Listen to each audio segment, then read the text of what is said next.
திருச்சிற்றம்பலம்.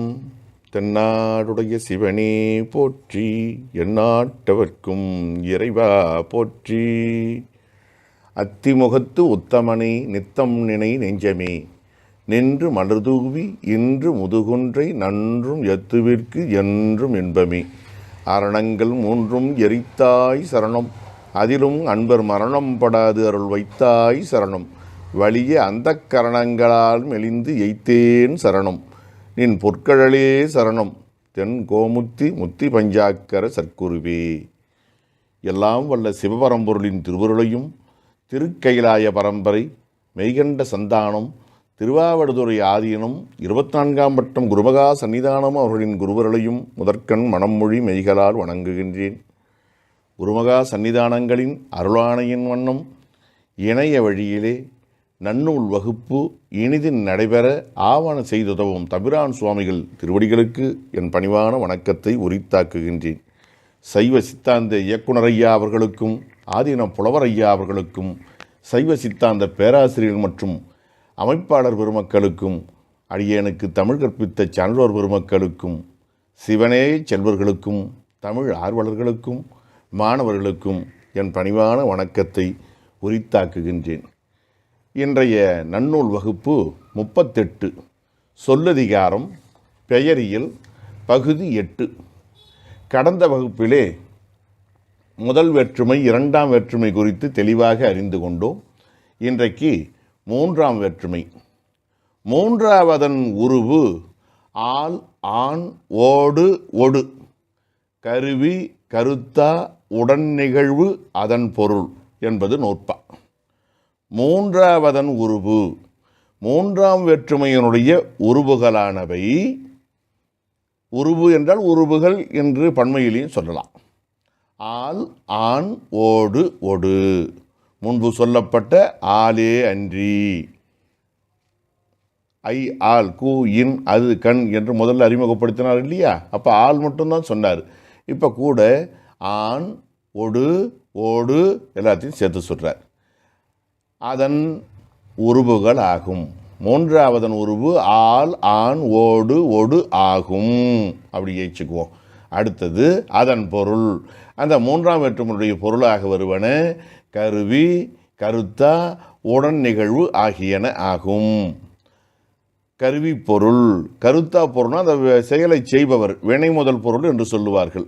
அடுத்தது உடன் நிகழ்ச்சி பொருள். இந்த 4 உருவுகளுக்கும் 3 பொருள்களும் ஆகும் என கூட்டி சொன்னாராயினும் ஏற்புழிக்கோடல் என்னும் உத்தியினாலே அந்த உருவுகளுக்குள்ளே ஆல் ஆண் ஆகிய இரண்டும் கருவியும் வினை முதலும் ஆகியவற்றுக்கு உரியன. ஓடு ஒடு ஆகிய இரண்டும் உடன் நிகழ்ச்சிக்கு உரியன என்று நாம் புரிந்து கொள்ள வேண்டும். கருவி, கருவின்னா என்ன? வினை முதல் செய்த செயலின் பயனை செய்யப்படு பொருள்கள் சென்று சேர்ப்பது. வினை முதல் செய்த செயலின் பயனை செய்யப்படு பொருட்கள் சென்று உய்ப்பது. முருகன் மரத்தை வெட்டினான் என்று வைத்துக்கொண்டால், முருகனாகிய எழுவாய் செய்த செயல் வெட்டுதல், அதனுடைய பயனை கொண்டு போய் சேர்ப்பது வாளால் வெட்டினான் என்று எடுத்துக்கொண்டால் அங்கே வாள் என்பது கொண்டு சேர்க்கிறது. ஆக அதுதான் கருவி பொருள். முருகன் கரண்டியால் பாயசம் பரிமாறினான் என்று சொன்னால் அங்கே பரிமாறப்பட்டதாகிய பாயசத்தை கொண்டு சேர்ப்பது கந்தனுக்கு பரிமாறினான் என்று எடுத்துக்கொண்டால் கந்தனிடத்தில் கொண்டு போய் சேர்த்தது எது? கரண்டி. கரண்டியால் என்று வருகிறதல்லவா, அதான் கருவி. ஆக எழுவாய் செய்த செயலின் பயனை செய்யப்படும் பொருள்கள் கொண்டு போய் சேர்ப்பது எதுவோ அது கருவி. அந்த செயலை செய்வது கருத்தா என்று முன்பே தெரிந்து கொண்டோம், வினை முதல்னு. வாளால் வெட்டினான், ஆள் வருதா? வாளான் வெட்டினான். ஆள் என்பதற்கு பதிலாக ஆண் என்கிற ஒரு சொல்லாட்சியும் பழைய காலத்திலே இருந்திருக்கிறது. அரசனால் ஆகிய கோயில், அரசனால் ஆகிய கோயில், கரிகாலனால் கட்டப்பட்டது கல்லணை சொல்கிறோம் இல்லைங்களா? அரசனான் ஆகிய கோயில் ஆண் உருவும் பயன்படுத்தப்படுவது உண்டு. அது கருத்தா பொருள். வாளால் வெட்டினான்னா கருவி பொருள், அரசனால் ஆகிய கோயில்னு சொன்னால் கருத்தா பொருள்.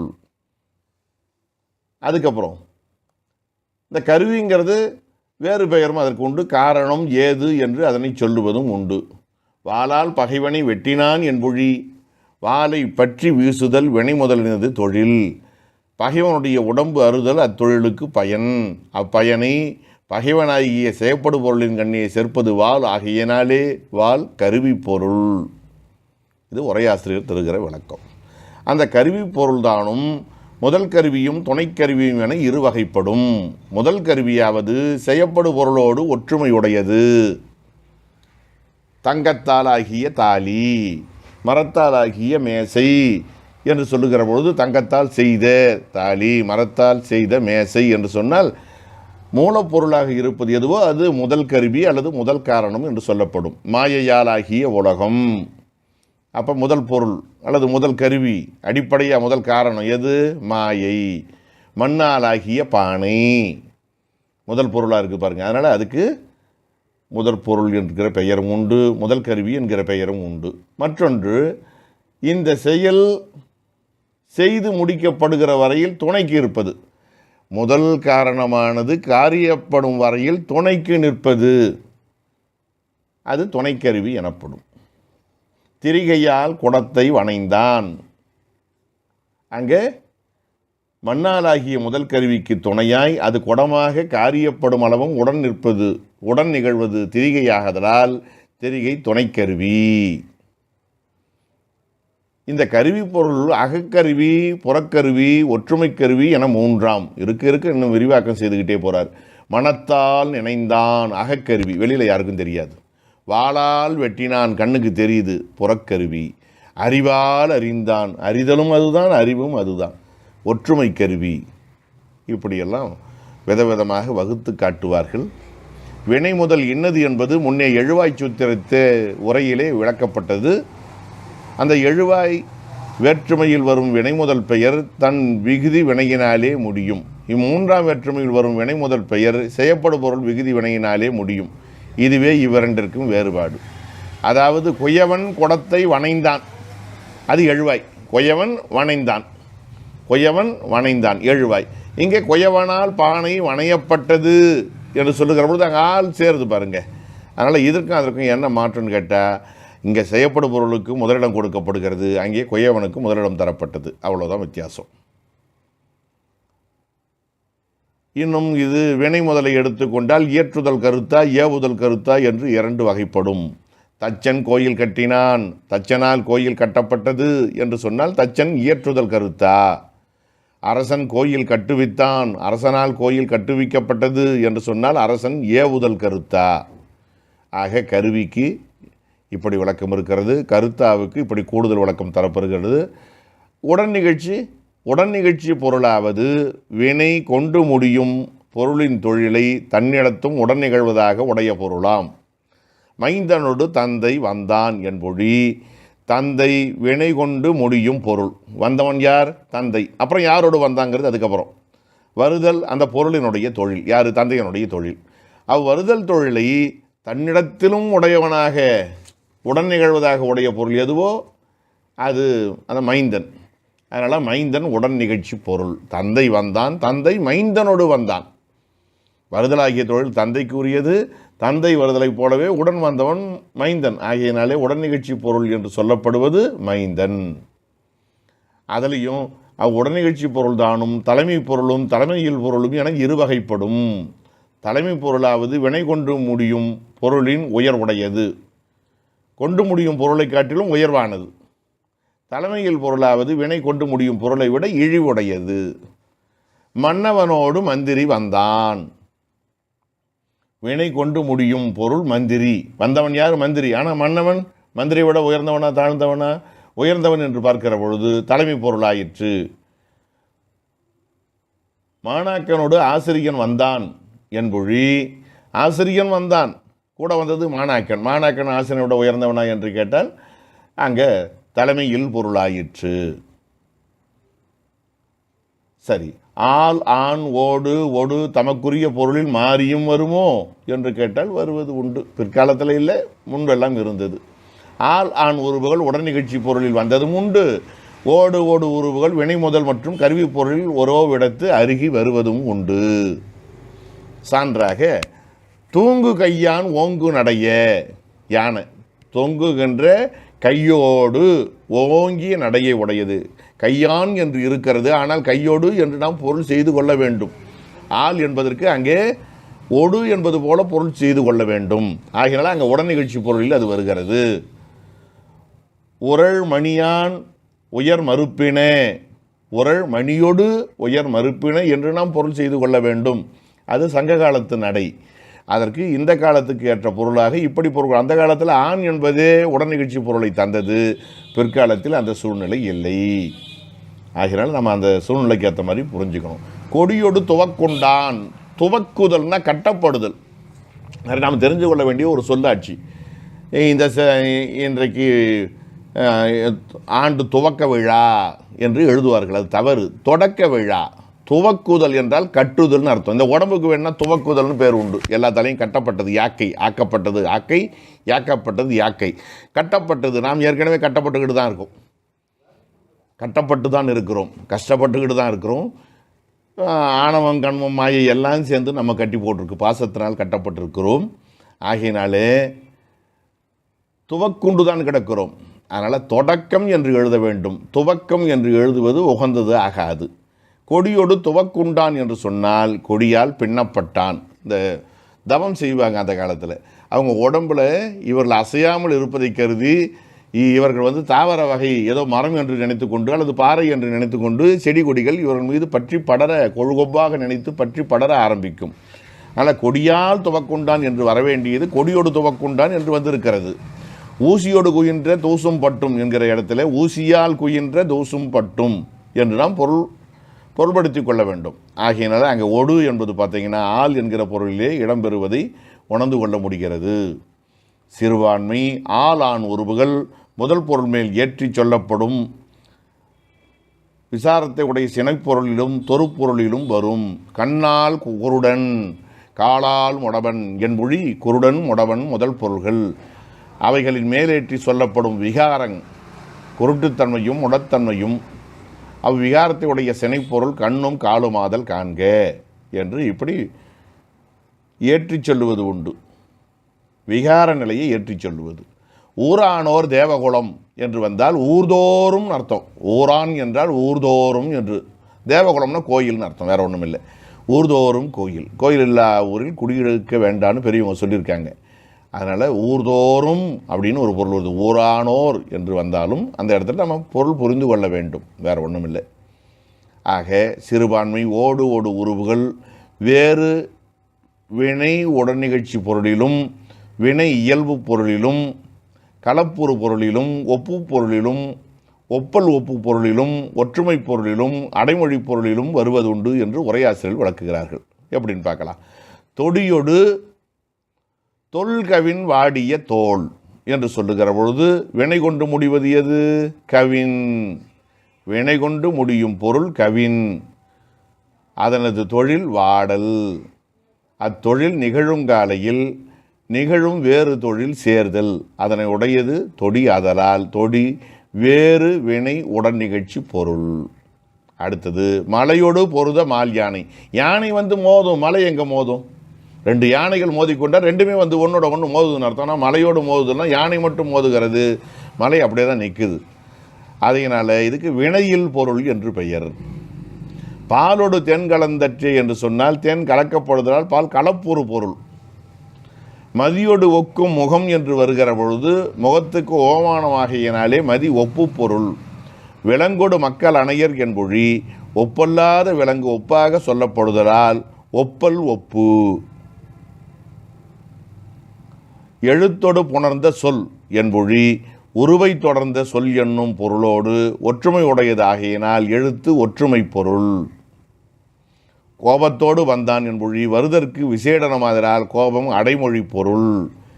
இப்படி பலவிதமாக அந்த சொல்லுக்கு விளக்கம் கொடுக்கிறது. விலங்கோடு மக்கள் அணையர் இலங்கு நூல் கற்றாரோடு ஏனையவர் என்று வருகிறது. விலங்குக்கும் மக்களுக்கும் எவ்வளவு வித்தியாசம் உண்டோ அவ்வளவு வித்தியாசம் உண்டு படித்தவர்க்கும் படிக்காதவர்க்கும் சொல்லியிருப்பார் திருவள்ளுவர்.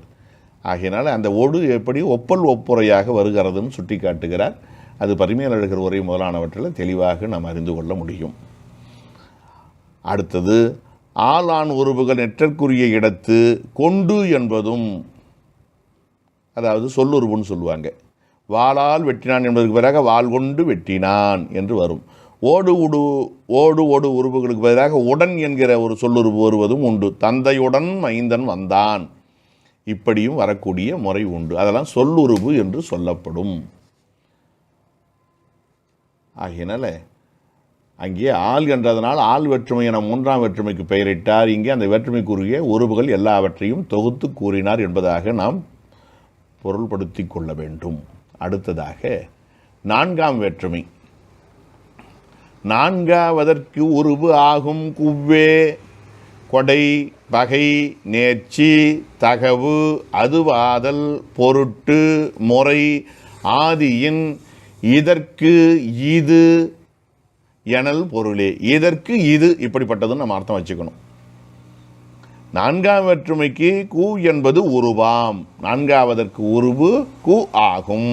சரி, அது என்னென்ன பொருள் வரும்? கொடை பொருளும் பகையும் நேர்ச்சியும் தகவும் அதுவாதலும் பொருட்டும் முறையும் முதலான பொருண்மைக்கண் இதற்கு இது என்பது பட நிற்றல் அதற்குரிய பொருளாகும்.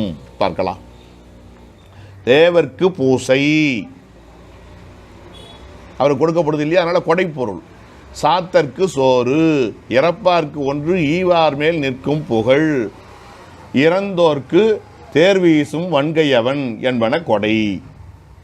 மக்கட்கு பகை வெகுளி, பாம்புக்கு பகை கீரி, அல்லவை செய்தார்க்கு அறம் கூற்றம், பிணிக்கு மருந்து பிரமன், அணி இழை தன்னோய்க்கு தானே மருந்து.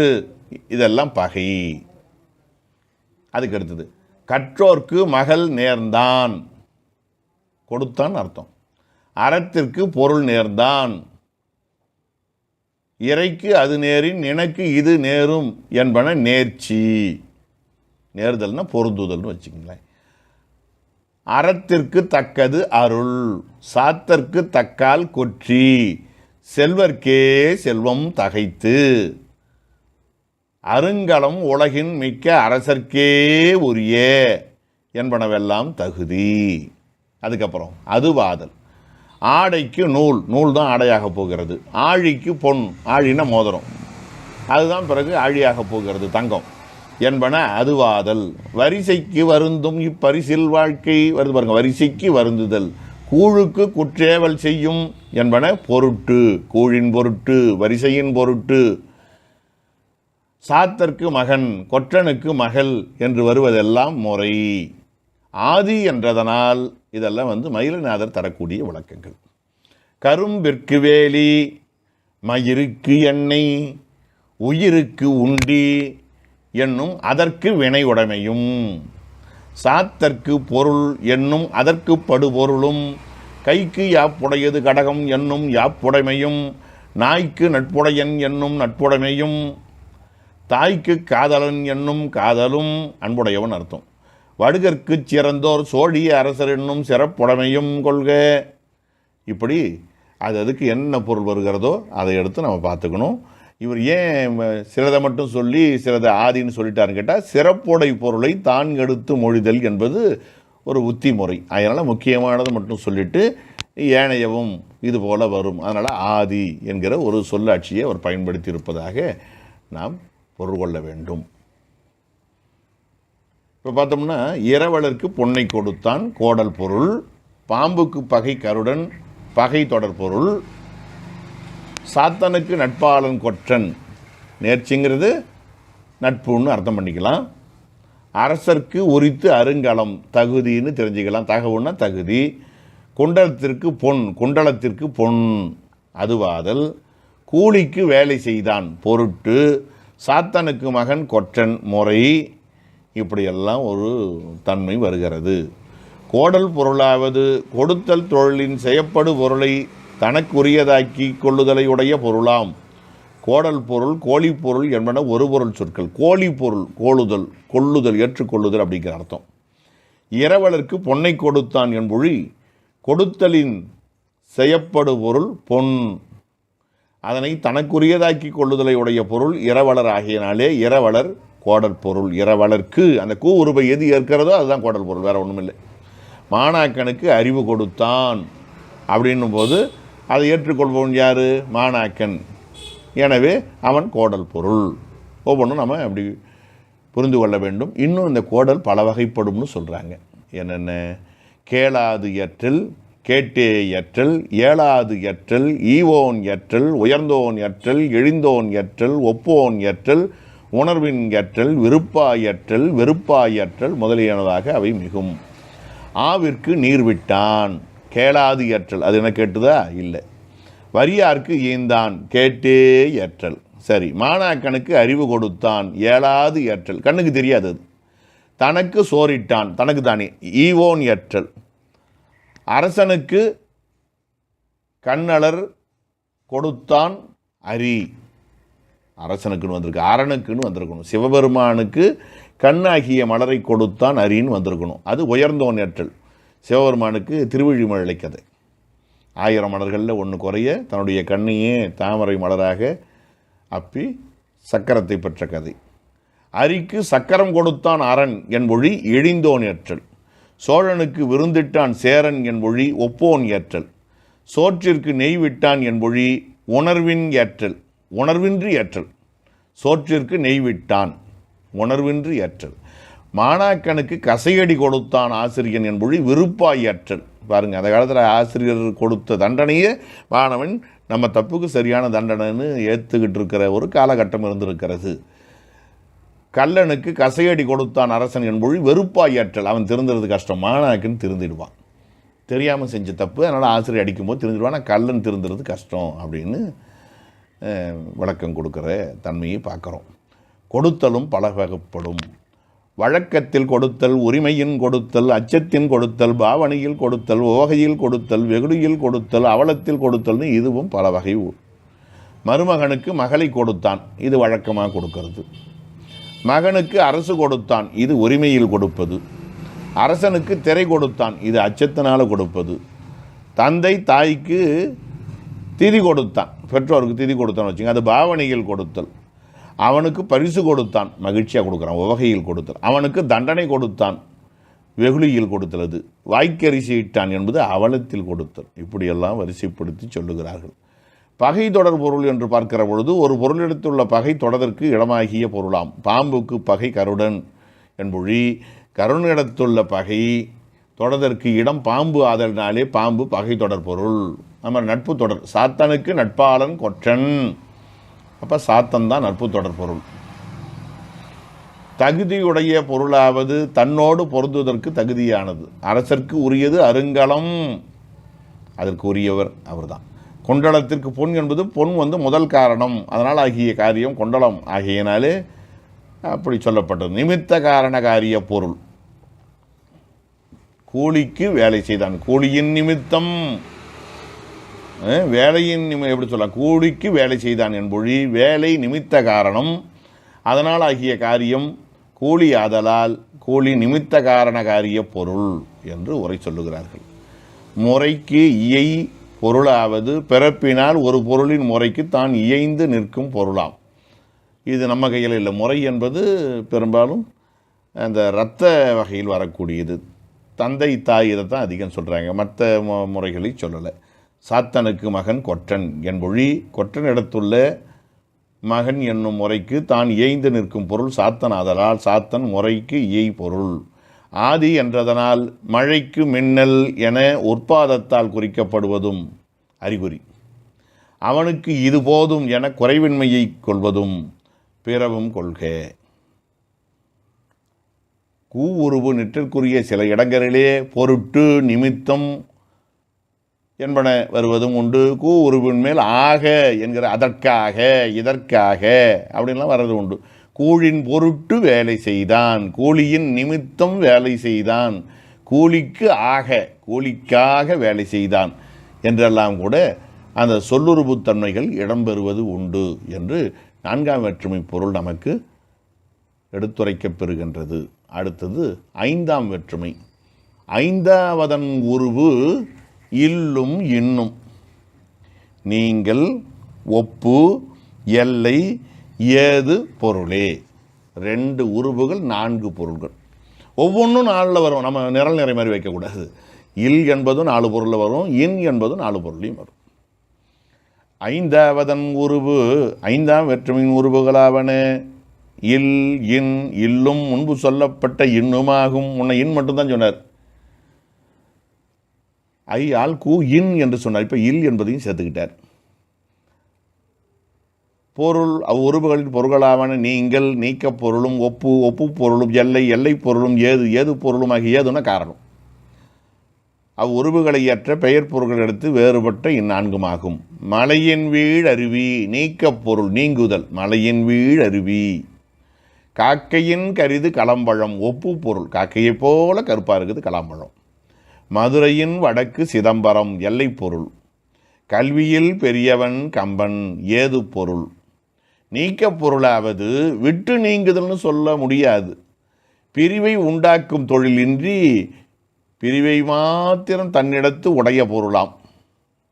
பிரிவை உண்டாக்கும் தொழில் கிடையாது, பிரிவை அதிலிருந்து சற்று விலகுதல் இல்லையா. மலையிலிருந்து அருவி கீழே விழுகிறது, விட்டு நீங்குகிறது பாருங்க. அதனால் மலையின் வீழ் அருவி என்பொழி, அருவியின் வீழ்ச்சி பிரிவை உண்டாக்கும் தொழில் வீழ்ச்சி, அது தன்னிடத்து இல்லாமல் அவ்வீழ்ச்சியாலாகிய பிரிவொன்றையே தன்னிடத்து உடையது மலை. அதனால் மலை நீக்க பொருள், மலையை விட்டு அது நீங்குகிறது. அது மாதிரி ஒப்பு பொருள். காக்கையின் கரிது களம்பழம் என்பொழி, களம்பழம் என்பது ஓமை.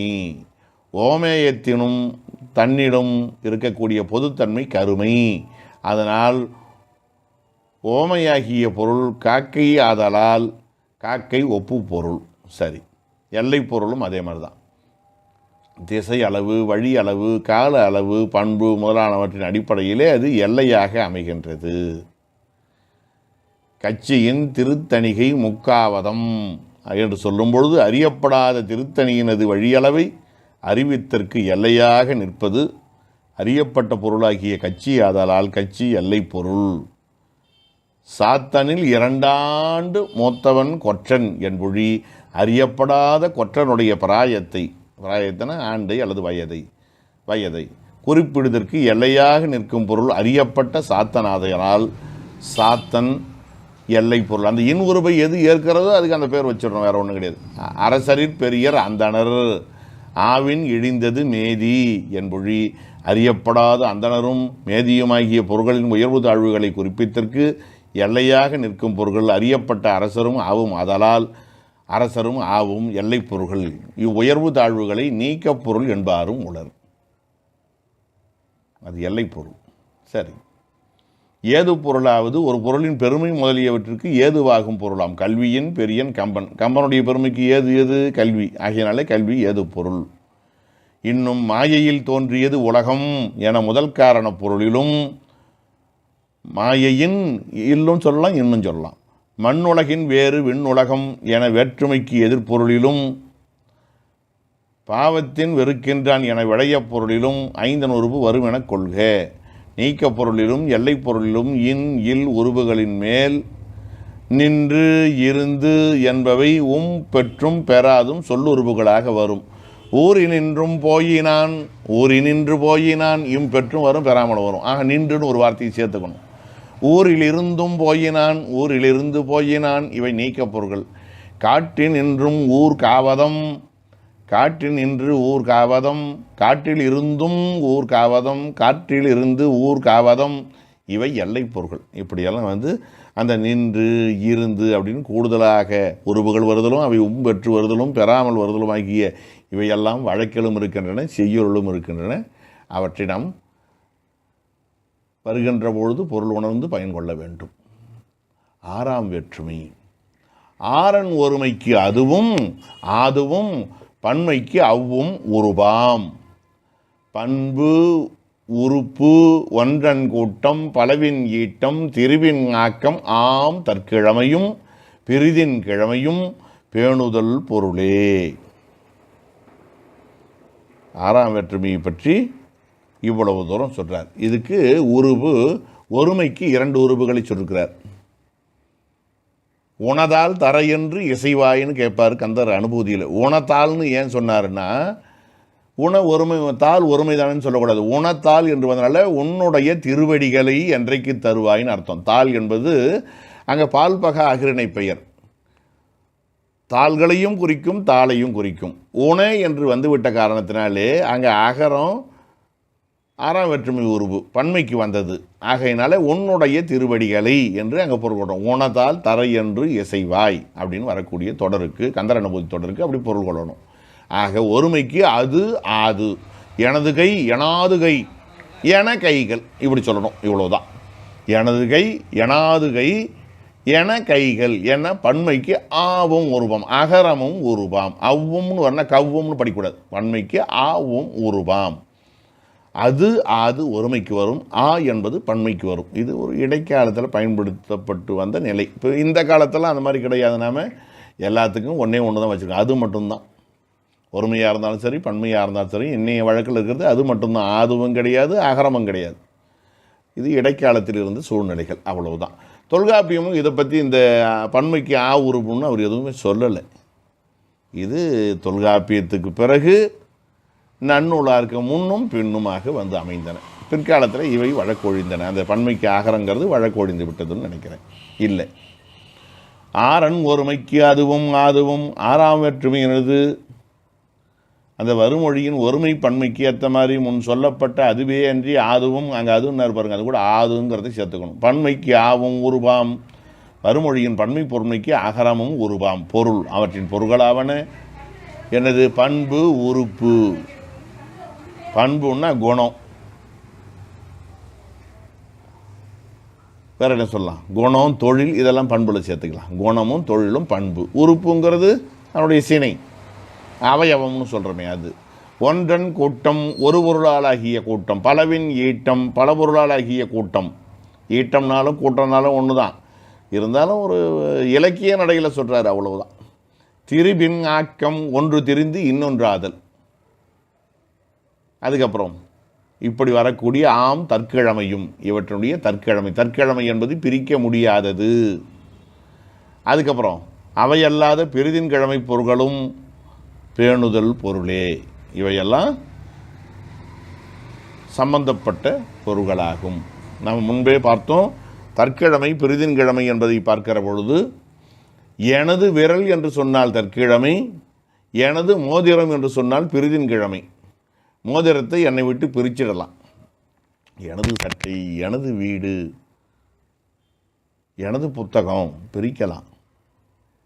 ஆனால் எனது விரல் பிரிக்க முடியுமா? பிரிச்சிடலான்னு சொல்லக்கூடாது. பாலினது நிறம் பிரிக்க முடியுமா? அப்படி பாலினுடைய நிறத்தை பிரிச்சுட்டிங்க, பாலினது வெண்மையை பிரிச்சுட்டிங்கன்னா அது பேர் பாலா?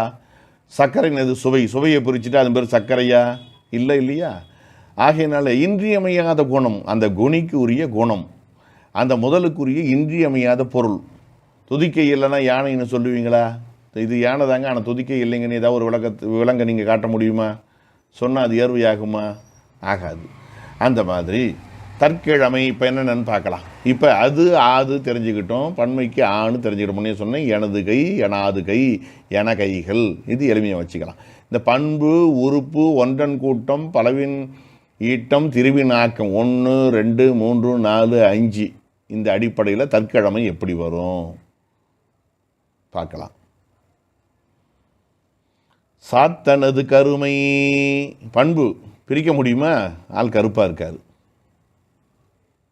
முருகனது செம்மை, மண்மனதனது கருமை, திருமாலது கருமை பிரிக்க முடியுமா? தேவேந்திரனது கருமை, தேவேந்திரன் கருப்பு தான், மறந்துடாதீங்க. சாத்தனது கருமை குணம். சாத்தனது வரவு முன்பே சொன்னேன், குணமும் தொழிலும் பண்புல அடங்கிடும்னு சொன்னேன். அவனுடைய செயல்பாட்டையும் தடுக்க முடியாது, அவனை விட்டு பிரிக்க முடியாதனால பண்பு தற்கிழமைன்னு பேர். சாத்தனது கருமையும் சாத்தனது வரவும் பண்பு தற்கிழமை. அடுத்தது உறுப்பு தற்கிழமை. சாத்தனது கை, யானையது துதிக்கை, புலி எது வால், இதெல்லாம் உறுப்பு தற்கிழமை, பிரிக்க முடியாது. அப்புறம் ஒன்றன் கூட்டம். நெல்லது குவியல் அல்லது நெல்லது குப்பை. குப்பைனா குவியல், அது அந்த காலத்து சொல். பிற்காலத்தில் குப்பைனா வீணாக போனதெல்லாம் குப்பை நாய் வச்சு இழிபொருள் பேர் பெற்று விட்டது. ஒரு காலத்தில் அது உயர்ந்து மாணிக்க குப்பைனா மாணிக்க குவியல்னு அர்த்தம். மாந்தரது தொகுதி, அதெல்லாம் ஒன்றன் கூட்டம். படைகளது தொகுதி பலவின் ஈட்டம். படைகள்னாலே ரத கஜ துரக பதாதி, யானைப்படை, குதிரைப்படை, தேர்ப்படை, காலாட்படை அப்படின்லாம் இருக்கிறதுனால படைகளது தொகுதி அது பலவின் ஈட்டம். அப்புறம் திரிபின் ஆக்கம், பறவைகளது கூட்டம், அதையும் இதில் வச்சுக்கோங்க. திரிபின் ஆக்கம், நெல்லினது பொறி. நெல் இல்லாமல் பொறி ஏது? அதனால தான் தற்கிழமை. நெல் தான் பொரியாக மாறிச்சு. மஞ்சளது பொடி. பொடினா தூள், மஞ்சள் பொடி. ஒன்று திரிந்து இன்னொன்றாக மாறியதான் திரிவின் ஆக்கம். பாலினது தயிர், வெண்ணெயினது நெய், அப்படி வச்சுக்க வேண்டியதான்.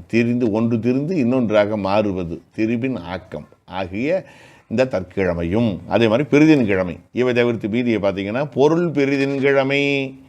சாத்தனது பசு, பிரிக்கலாம். முருகனது வேல், பிரிக்கக்கூடாது புராண கதைப்படி, இருந்தாலும் இருக்கட்டும். சாத்தனது வீடு, இது வேறு ஏதோ வீரனுடைய வேல்னு வச்சுக்குவோம். சாத்தனது வீடு. முருகனது குறிஞ்சி, இடப்பெரிதின் கிழமை.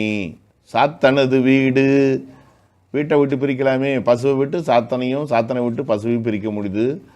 வீடும் சாத்தனும் வெவ்வேறு, அதனால் இடப்பெரிதின் கிழமை. சாத்தனது நாள், காலப்பெரிதின் கிழமை.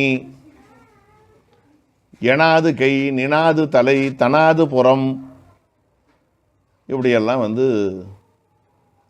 ஆது உருவு வரும் என்று பிறகு சொல்கிறார். அதை பொருள், இடம், காலம் மூன்றை மட்டும் பெரிதின் கிழமைக்கு சொல்கிறார். இவர் பெரிதின் கிழமை என்னென்னதுன்னு சொல்ல. அதாவது தற்கிழமைக்கு 1 2 3 4 5 விதம் சொன்னார். பெரிதின் கிழமைன்னு வெறுமனே விட்டார்.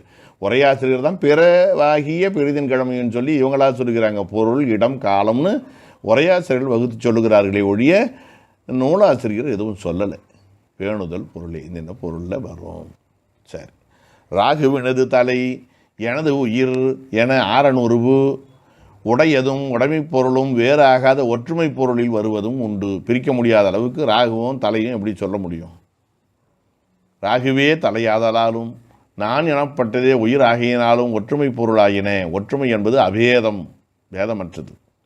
அகிரிணை ஒருமை பன்மைகளுக்கு இயைந்த உருவுகள் இங்கனம் கூறவே உயர்திணை ஒருமை பன்மைகளாகிய கிழமை பொருளுக்கு இவ்வுருவுகள் ஏலா என்பது பெற்றாம். தொல்காப்பியர் அதுவன் வேற்றுமை உயர்திணை தொகைவையின் அதுவன் உருவுகட குகரம் வருமேன்னு சொன்னார். சாத்தனது மகன் சொல்லக்கூடாது, சாத்தனுக்கு மகன் என்று சொன்னவர் அவர்தான். ஆனால் நம்ம என்ன பண்ணுறோம், பிற்காலத்தில் அரசனது தோழன், கொன்றவர் தமது செம்மல் அப்படிலாம் சொல்கிறது கிடையாது. சிறுபான்மை சொல்கிறாங்க, அது சரியில்லை. அது உயர்திணை பொருளுக்கு சொல்லக்கூடாது. சிறுபான்மை 1-2 இடத்துல வருதுன்றாங்க, அது ஏற்புடையதில்லை. ஒன்று நிற்றற்குரிய இடத்தே வேறு ஏதாவது இந்த உருவுகள் நிற்க போல வேறு எதனா நின்னா அதுக்கு பேர் சொல்லு உருவுன்னு வச்சுருக்கிறோம் பேர். சாத்தனது புதல்வன் அல்லது சாத்தனுக்கு புதல்வன். எதுக்கு இந்த சிக்கல்? சாத்தன் உடைய புதல்வன், நம்ம ஆளுங்க என்ன ஒன்று கண்டுபிடிச்சாங்க. அது உடையன்னு போட்டால் சிக்கல் இல்லை. இலக்கணமும் ஒன்றும் சொல்லாது, பேச்சு வழக்கம் ஒன்றும் சொல்லாது. அதுன்னு சொன்னால் உலக வழக்கில் புரியுது, இலக்கணவாதி கோச்சிக்கிறாரு. சாத்தனுக்கு மகன்னா அவர் இலக்கணவாதி சம்மதிக்கிறாரு, பேச்சு வழக்கில் இது ஒரு மாதிரி இருக்குதுங்க, அது என்னங்க அப்படின்றாங்க. சாத்தன் உடையன்னு போட்டால் சிக்கலே இல்லைப்போ, சொல்லுருவு. சாத்தனுடைய புதல்வன், சாத்தனுடைய புதல்வர், சாத்தனுடைய வீடு, சாத்தனுடைய வீடுகள், பிரச்சனை கிடையாது. அது எந்த சிக்கலும் இல்லை, உடையன்னு போட்டு வேலை தீர்ந்தது. இவ்வீடு எனது, அத்தோட்டம் அவனது என வருவனவற்றில் எனது அவனது என்பன தூ விகுதியும் அகரச்சாரியையும் பெற்று நின்ற குறிப்பு வினைமுற்று. எனது போயிற்று, அவனதை வாங்கினேன் என்று வருகிற பொழுது எனது அவனது அதில் இருக்கக்கூடியது குறிப்பு வினைமுற்று. எனதுன்னா என்னுடையதாகிய என்ன பொருள், அவனதுன்னா அவனது உடையதாகிய அந்த பொருள்னு அர்த்தம். குறிப்பு வினையாளனையும் பெயர். ஆக இங்கெல்லாம் பார்த்தா அது என்பது 6ஆம் வேற்றுமை உருவுன்னு நம்ம அர்த்தம் வைக்கக்கூடாது. அதனுடைய வடிவம் அந்த மாதிரி தெரியும் பார்க்கறதுக்கு. ஆனால் குறிப்பு வினைமுற்றுல அது முடியும். ஆரன் உருவே அது ஆவது அவ்வே, வேறொன்று உடையதை தனக்குரியது என இருபால் கிழமையின் மறுவத் தோன்றும் ஐம்பால் உரிமை அது தற்கிழமை. பொருளிடம் காலம் ஆம் பெரிதின் கிழமை என்றார் ஆசிரியர் அகத்தியனார். அவர் தான் சொல்லியிருக்கார். பொருளிடம் காலம் பெரிதின் கிழமையில் வருங்கிற செய்தி அவரால் சொல்லப்பட்டிருக்கிறது, அகத்தியரால். சரி, அடுத்ததுக்கு போகலாம். 7ஆம் வேற்றுமை. உருவு கண் ஆதியாகும். ஒரு உருவு கிடையாது, கண் முதலான உருவுகள். பொருள் முதல் ஆறும் ஓர் இரு கிழமையின் பொருள் முதலாறு பொருள் இடம் காலம் சினை குணம் தொழில். அது ஓர் இரு கிழமையின் தற்கிழமையிலும் வரும், பிரிதின் கிழமையிலும் வரும். அப்போ பொருளிடம் காலம் சினை குணம் தொழில் தற்கிழமை, பொருளிடம் காலம் சினை குணம் தொழில் பிரிதின் கிழமை. 6 6 12 வரும் போல் இருக்கு. இடனாய் நிற்றல் இதன் பொருள் என்ப 7ஆம் வேற்றுமையினாலே இடப்பொருள். இதை நம்ம மறக்கக்கூடாது. 7ஆம் வேற்றுமையினாலே இடப்பொருள் எப்படி வருதுன்னு பார்க்கலாம். ஏழன் உருவு 7ஆம் வேற்றுமையுடைய உருவு முன்பு சொல்லப்பட்ட கண்ணியை அன்றி அது முதலாகிய பிறவுமாம் ஆதி ஆகுண்டார். இதன் பொருளாவது பொருள் ஆதியாகிய 6ஆம் வேற்றுமை சூத்திரத்திலே சொல்லப்பட்ட இரு கிழமை பொருட்களுக்கும் இடமாய் நிற்கும். பார்ப்போம். தற்கிழமை பொருளுக்கு பார்க்கலாம். மணி என் கண் இருக்கின்றது ஒளி. மணின்னா மாணிக்கம், ஒளின்னா வெளிச்சம், அப்படியே அது ஜொலிக்குது. மணி என் கண் உள்ளது ஒளி. கண் வருதா, மணி என் கண் உள்ளது ஒளின்னு வருகிற பொழுது தற்கிழமை. பனை என் கண் வாழ்கின்றது அன்றில், கிளை என் கண் இருக்கின்றது அணில். கடைசி வரல இருக்குமா, துரத்தனா ஓடி போயிடும், பெரிதின் கிழமை. ஊரின் கண் இருக்கின்றது இல்லம், பிரிக்க முடியாது. ஊரின் கண் இருக்கின்றது தெரு, பிரிக்க முடியாது, தற்கிழமை. ஆகாயத்தின் கண் பறக்கின்றது பருந்து, பிரிக்க முடியும், கொஞ்ச நேரம் கழிச்சு இல்லாமல் போயிடும். நாளின் கண் உள்ளது நாழிகை, 60 நாழிகை கொண்டது. அல்லும் பகலும் 60 நாழிகை, பகல் 30 இரவு 30. நிமிடம் நொடின்னு நம்ம சொல்கிற மாதிரி அந்த காலத்தில் நாழிகைன்னு சொல்லியிருக்காங்க, அவ்வளவுதான். நாளின் கண் உள்ளது நாழிகை தற்கிழமை. வேனின் கண் பாதிரி பூக்கும் பிரிதின் கிழமை, அது காலத்தை காட்டுகிறது. கையின் கண் உள்ளது விரல் தற்கிழமை. கையின் கண் விளங்குகின்றது கடகம், அது பிரிதின் கிழமை. ஆக அது சினை இடமாயிற்று. அதுக்கப்புறம் கருப்பின் கண் மிக்குள்ளது அழகு தற்கிழமை. கருப்பில் தான் அழகு இருக்குதுன்றாங்க. இளமையின் கண் வாய்த்தது செல்வம் பிரிதின் கிழமை, இது குணம். கருப்புகளை அழகு இருக்குது, இளமையில் வாய்த்தது செல்வம், அது ஒருத்தனுக்கு கிடைச்சிருக்குன்னா அது குணம். ஆடரின் கண் உள்ளது சதி தற்கிழமை. ஆடற்காக பாடப்பட்டது பாட்டு பிரிதின் கிழமை, அது இல்லாமலும் சற்று சமாளிக்க முடியும். இப்படி சொல்லுவாங்க. வினை முதல் வழியாக வினை முதல் தொழிற்காயினும் செய்யப்படு பொருள் வழியாக செய்யப்படு பொருள் இருக்கின்ற பயனுக்காயினும் இடமாகும் பொருள் இடப்பொருள் என்பர் வடநூலார்.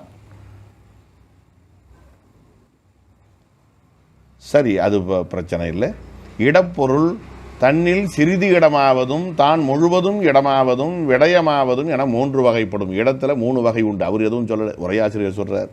ஊர்க்கண் இருந்தான், பாயலில் இருந்தான் என்றால் ஒரு பகுதியில் இருக்கிறது. பாய் முழுக்க படுத்துருக்கிறான் அர்த்தம் கிடையாது. பெரிய பாயாக இருக்கலாம், பெரிய பெட்ஷீட்டாக இருக்கலாம், ஒரு மூலையில் படுத்துக்கணும். ஊர்னா ஊர் முழுக்க படுத்துக்கிட்டு இருக்க முடியும், வேணும் குப்பக்காரனா. ஆக எங்கேயோ ஒரு பகுதி ஏகதேசமாக இருக்கிறது. சில நேரத்தில் எங்கும் இருப்பதும் உண்டு. மணியின் கண் ஒளி, உயிரின் கண் உணர்வு, பாலின் கண் சுவை, தீயின் கண் சூடு, நீரின் கண் சீதம், இதெல்லாம் எங்கும் வியாபகம். ஏகதேச வியாபகம் கிடையாது, எங்கும் வியாபகம். நீரில் முழுக்க, வெந்நீர் முழுக்க சூடு எப்படி பரவி இருக்கிறதோ அது மாதிரி இறைவன் பரவி இருக்கிறாருன்னு திருவருட்பயனில் படிச்சிருப்போம் நாம். எரியுறு தீ, அதாவது நீருறு தீ, தீயுறும் நீர் என்றெல்லாம் திருவாசகத்திலையும் திருவருட்பயனிலையும் நம்ம அந்த சொல்லாட்சிகளையும் பார்க்கலாம். அப்போ முழுவதுமாக இருத்தல். ஒரு பகுதி வெந்நீரில் எந்த பகுதி கொதித்திருக்கு, மேல் பகுதி ரொம்ப சூடாக இருக்குது, கீழ்ப்பகுதி சூடு கம்மியாக இருக்குன்னு சொல்ல முடியாது. மேல் பகுதி சூடு கம்மியாக இருக்குது, அடியில் சூடு அதிகமாக இருக்குதுன்னு சொல்ல முடியுமா? இதனால் கூட்டு பொறியில் இருக்கக்கூடிய பருப்பு வகையாக மேலே கொஞ்சமாக கீழே அதிகமாக இருக்கிறதுக்கு அதெல்லாம் சொல்ல முடியாது. ஆகையினால் எங்கும் இருப்பது ரொம்ப அழகான ஓமைகள், உதாரணங்கள். கல்வி என்கண் ஆசை வைத்தான், குருவென்கண் அன்பு வைத்தான், இது விடயம். ரொம்ப அழகான சொல். கல்வியின்கண் ஆசை வைத்தான், குருவின்கண் அன்பு வைத்தான். எப்படி சொல்லிக் கொடுக்குறாங்க பாருங்கள்.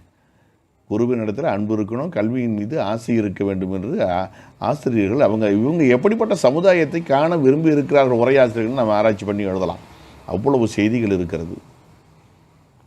சிறுபான்மை ஏழனுறுப்புகள் கூட்டி பிரித்தற்கு எல்லையாகும் பொருளிலும், பிரித்து கூட்டலில் குழுவாகும் பொருளிலும், ஒரு தொழில் காலத்தை குறிக்கும் பிரிது தொழிலாகும் பொருளிலும் வரும். என்னென்ன கூட்டி பிரித்தல்? மக்களில் உயர்ந்தோர் அந்தனர் மொத்தமாக கூட்டி அதில் ஒரு பகுதியை பிரிக்கிறது. குரில் 5 அனுள் ஆ ஈ ஊ சுட்டு பிரிச்சுட்டாங்க பாருங்க, கூட்டி பிரித்தல். அப்புறம் அறம் செய்யும் மகன் தேவருள் வைக்கப்படுவான், வையத்துள் வாழ்வாங்கு வாழ்வனும் வாழ்வையும் தெய்வத்துள் வைக்கப்படும், அதையும் சொல்லலாம். கல்வி அறிவு இல்லாதவன் விலங்குகள் வைத்து எண்ணப்படுவான். இது பிரித்து கூட்டுதல், தனித்தனி அவனை சேர்த்து இதில் கொண்டு போய் சேர்த்துருன்றார். பால் கரக்கையில் வந்தான் பொறுதற்கண் மழை பெய்தது. இது ஒரு தொழில் காலத்தை குறிக்கும் பிரிதி தொழில். ஒரு தொழில் நடக்கும். பால் கரக்கையில் வந்தான், கரத்தலாகிய தொழில் நடக்கிறது, இவன் வருது. தட்டுப்புடைக்கன் வந்தான் வரு சேனா வரைகிற ஆரம்பத்தில் புரியல, என்ன இது தட்டு புடைக்கிறனா ஏதோ தட்டி புடைக்கிறாங்க போட்டு, ஏதோ கம்பு கேழ்வரகு அரிசிலாம் ஏதோ நோம்புதல்னு சொல்லுவாங்களே முறத்துலன்னு நினச்சேன். பிறகு தான் ஆசிரியர் இடத்துல கேட்டு தெரிஞ்சுக்கிட்டேன். தட்டு புடைன்னா வேற ஒன்றும் கிடையாது. எதிரி தன்னை தட்ட வருகிற பொழுது கம்பு சுற்றுகிறார்களே, சிம்பு சுற்றுகிறார்களே, அப்போ எதிரி தன்னை தட்ட வரும்போது அதை தடுத்து அவனுடைய அந்த கழியை தூக்கி அப்பால் எறிஞ்சிட்டு மூங்கிலால் அவன் அடிக்க வரான்னா தான் அவனை புடைப்பது. தட்டு புடை. அவன் தன்னை தாக்க வரும்போது அதை கேடயமாக தன் கையில் உள்ள கழியினாலே தடுத்து, சிலம்பாட்டம்னு சொல்கிறாங்களே, அதை தூக்கி போட்டுட்டு இந்த கழியை வச்சுக்கிட்டு அவனை புடைப்பது. தட்டுப்புடைன்னு அதுக்கு தான் பெயரான். ரொம்ப அழகான சொல்லாட்சியாக அதை உணர முடிந்தது. சரி, ஏழன் உருவு கண் ஆதினாங்களே, அப்போ மீதி என்னென்ன உருவு தெரிஞ்சுக்கோ. கண், கால், கடை, இடை, தலை, வாய், திசை, வயின், முன், சார், வலம், இடம், மேல், கீழ், புடை, முதல், பின், பாடு, அலை, தேம், உழை, வழி, உழி, உளி, உள், அகம், புறம், இல், இடப்பொருள், உருவே. இதை தாண்டியும் இருக்குது. சிலதை மட்டும் தான் சொல்லியிருக்காங்கன்னு தான் நமக்கு நினைக்க தோணுது. கால், கண் சொல்லணுமா? இப்போ தான் பார்த்தோமே, மீதியை பார்க்கலாம். அதான் ஊர்க்கண் வீடுன்னு பார்த்தோம். கண். கால், ஊர்கால் நீ வந்த பொதும்பர். கால்னாலும் இடத்தை தான் குறிக்குது. அதாவது இந்த சொல்லலாம் எப்படின்னா, ஆங்கிலத்தில் அப்பு, இன்னு, அவுட்டு, அண்டர் அப்படின்னு வருது பாருங்கள். கிட்டத்தட்ட இடப்பொருள் என்றால் நம்ம நேராக இடம்னு வச்சுக்கலாம்.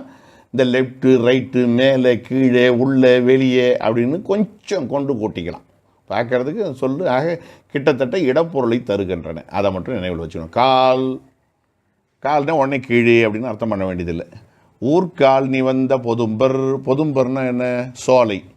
பொதும்புன்னா மரம் அண்டி மறைச்சி கிடக்கிறது, அதனால் பொதும்பர்னு சொல்லுவாங்க. வெயில் நுழைவு அறியா குயில் நுழைவு பொதும்பர். சிலப்பதிகாரம், மணிமேகலை இங்கெல்லாம் கேள்விப்படுவோம், மணிமேகலையில் வரும். அது மாதிரி பொதும்பர், ஊர்கால் நீ வந்த பொதும்பர். நீ வந்தனா வளர்ந்து இருக்கக்கூடிய. சரி, ஊரின் கண்ணி பக்கத்துலன்னு அர்த்தம், உள்ளன்னு அர்த்தம் வைக்க வேண்டியதில்லை, ஊரின் அருகேன்னு வச்சுக்கலாம். கடை, வேலின் கண்மணி போல் திண்ணியான். வேலின் கண்மணி, வேலில் கட்டப்பட்ட மணி போல் நல்லா திண்ணியான். இடை, நல்லார் இடைப்புக்கு, நல்லாருக்கு நடுவிலே புகுந்து. தலை, வளைத்தலை மானன்ன நோக்கியர். வளைக்கன் அகப்பட்ட மான், வளைத்தலை மானன்ன நோக்கி. எங்கே? திருவாசகத்தொடர். குறை கடல் வாய் அமுது என்கோ. குறை கடல் வாய் அமுது என்கோ எங்கே வருது? உயிருண்ணிப்பத்தில் வருது. ரொம்ப இதில் என்ன சிறப்புன்னா, அதுக்கு முன்னே இருந்த உரையாசிரியர் கூட யாரும் சொல்ல, முதல்ல அந்த கடல்வாய் அமுது என்கோன்னு சொன்னவர் விசாக பெருமாள் ஐயர் தான் சொல்கிறார். அது ஆச்சரியம் என்னென்னா, எனக்கு முகவே ராமானுச கவிராயரும் அதை வழிமொழிகிறார். நான் நினச்சேன் இவர் சைவத்தை ஒத்துக்க மாட்டார் போட்டிருக்கு, இவர் வைணவத்துக்கு முன்னே பார்த்தோமே சிவனுக்கு ஒரு பாட்டு பாடணும், பெருமாளுக்கு ஒரு பாட்டு பாடினார், அந்த மாதிரி ஏதாவது பண்ணுவாரோன்னு பார்த்தா இல்லை. அப்போ அவர்களும் சமயம் கடந்து தமிழை நேசித்திருக்கிறார்கள். அவர்கள் உள்ளத்தையும் திருவாசகம் உருக்கி இருக்கிறது. ரொம்ப வியப்பாக இருக்குது. அதனால் குறை கடல் வாய் அமுது என்கோ. வாயினா அங்கே இடம். திசை, தேர்த்திசை இருந்தான். தேரின் மேலே இருந்தான் அர்த்தம், வேற ஒன்றும் கிடையாது. வயின், அவர் வயின் செல்லாய், அவரிடம். முன், கற்றார் முன் தோன்றா கழிவிறக்கம். முன்னா அவரிடத்திலே.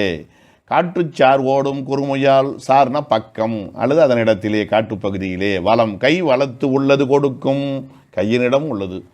இல், இடப்பறத்து இல்லாகி இடத்தின்கண் உள்ளது. லெஃப்ட் ரைட்டுன்னு அர்த்தம் வைக்க வேண்டாம்.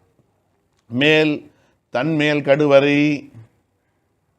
நீரின் கடுத்து வர கண்டும். கடுத்தெல்லாம் விரைந்து வருதல். அப்போ மேல்னா மேலே தான், இடப்பொருள் தான். கீழ், பிண்டி கண்ணார் நிழற்கீழ் எந்த மடிகள் இணையடி ஏற்றி, அதையும் விட மாட்டாங்க, பரவாயில்லை. ஆறுமுக நாவலரும் யாப்பரங்களுக்கு அறிக்கை தொடர பயன்படுத்துகிறார். இந்த வேறுபாடு இல்லாத நிலை மிக மகிழ்ச்சி. அதுக்கு அடுத்தது புடை எயில் புடை நின்றான். புடைன்றது புடவைன்னு எப்படி பேர் வந்துன்னா புடவை கிடையாது, புடைவை. புடையினா பக்கம். பெரும்பாலான பகுதி புடவையில் கொசுவி கொசுவி கொசுவி ஒரு இடத்துல ஒரு 10-15 கொசுவும் போட்டு மொத்தமாக செருகப்படுகிறது. உடம்பினுடைய ஒரு பகுதியில் இடையின் ஒரு பகுதியில் செருகப்படுகிறது. புடை வைக்கப்படுகிற காரணத்தினால தான் புடைவைன்னு பேர் வச்சாங்களாம். புடையினா பக்கம். எயில் புடை நின்றான். சரி, முதல் சுரன் முதல் வந்த உரன்மாய் மாலை. முதல்னா சுரன் இடத்தே, அதாவது பாலை நிலப்பகுதி. பின் காதலி பின் சென்றது அம்மே, தலைவன் நெஞ்சம். சரி, பாடு நம்பாடு அணையாதனால். நம்மிடம் பாடுன்னா இடம். அலை கல் அலை சுனை நீர், கல்லின் கண்ணே உள்ள சுனை நீர். அலைனா வலைகள்னு அர்த்தம் பண்ண வேண்டியது. தேம் தேம்னா தோழிக்குரியவை கோடாய் தேய்த்து பகுதியில் இடத்திலேருந்து அர்த்தம். உழை அவன் உழை வந்தான், உழைனாலும் அதே அர்த்தம் தான். வழி நின்றதோர் நரவேங்கை நிழல் வழி அசைந்தன்னு, அந்த இடத்துல நிழலின் கண்ணின்னு அர்த்தம். உழி உரப்புழி ஓலை போல, உழினாலும் இடப்பொருள். உளி குயில் சேர் குளிர் கா ஒளி சேர் புறையும், அந்த இடத்துல ஒளினா இடப்பொருள். உள் முல்லையம் குவட்டுள் வாழும், குவட்டின் கண்ணே, முல்லையம் குவட்டின் கண்ணே வாழும். அகம் பயன் சாரா பண்பின் சொல் பல்லார் அகத்து, பல்லார் இடத்துன்னு தான் அதுக்கு அர்த்தம். புறம் செல்லும் என் உயிர் புறத்து இருத்த மருண்மாலை. புறம்னா வெளியேன்னு அர்த்தம் பண்ணுறது தான், அந்த இடத்தில் அப்படின்னு அர்த்தம் பண்ணலாம், ஒன்றும் தவறில்லை. இல் ஊரில் இருந்தார். இந்த கண் கால் முதலியன இட வேறுபாடுகளை உணர்த்தும் பொழுது ஒரு திறத்தனவாகிய உருவாகாது பல திறத்தனவாகிய இடங்களை உணர்த்தும் பெயர்களாம். இன்னும் இது இல்லாமல்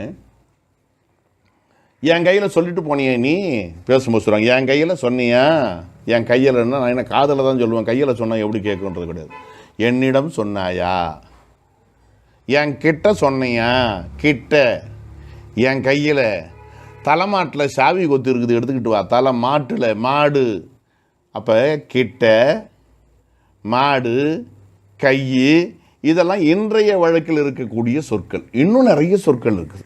இன்னும் அவரே கூட சொல்கிறார், கண் அகன் ஞாலம். கண்ணுனா இடமகன்ற ஞாலம்.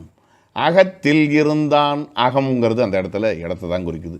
வீட்டின் புறத்திருந்தான் மேல் இடத்திருந்தான், மேல் இடம் 2 சொல் வருது பாருங்க. அங்கே நான் முன் இருந்தான், கடை நாள் இடைச்சுரம் தலை ஆயார் தென் திசை, இப்படியெல்லாம் நிறைய அந்த சொல்லாட்சிகள் வருவதை பார்க்கிறோம். பக்கல் ராமன் பக்கல், பக்கல்னு ஒரு சொல்லு. பாங்கர் காட்டு பாங்கர், முகம் போர் முகத்து, பால் அவன் பால், இன் நாட்டின், மாட்டு யார் மாட்டும், பொருள் சேர் புகழ் புரிந்தார் மாட்டு, திருவள்ளுவர் பயன்படுத்துகிற பாருங்க. மாட்டு இடம்னு அந்த இடத்துல அர்த்தம். ஆகையினால இதெல்லாம் நாம் சூழ்நிலை கருதி புரிந்து கொள்ள வேண்டும். இப்படி நிறைய அந்த இடப்பொருள் சொற்கள்லாம் தமிழில் செறிவாக வழங்கப்படுகின்றன. பொருளையெல்லாம் உணர்ந்து படித்தால் இலக்கண கல்வியானது இனிக்கும் கல்வியாக அமையும் என்று சொல்லி, இந்த அளவுக்கு சிந்திக்க திருவருளும் குருவருளும் துணை நின்றமையை நெஞ்சார நினைந்து நிறைவு செய்வோம். தென்னாடுடைய சிவனே போற்றி, எந்நாட்டவர்க்கும் இறைவா போற்றி. சிவாய நம.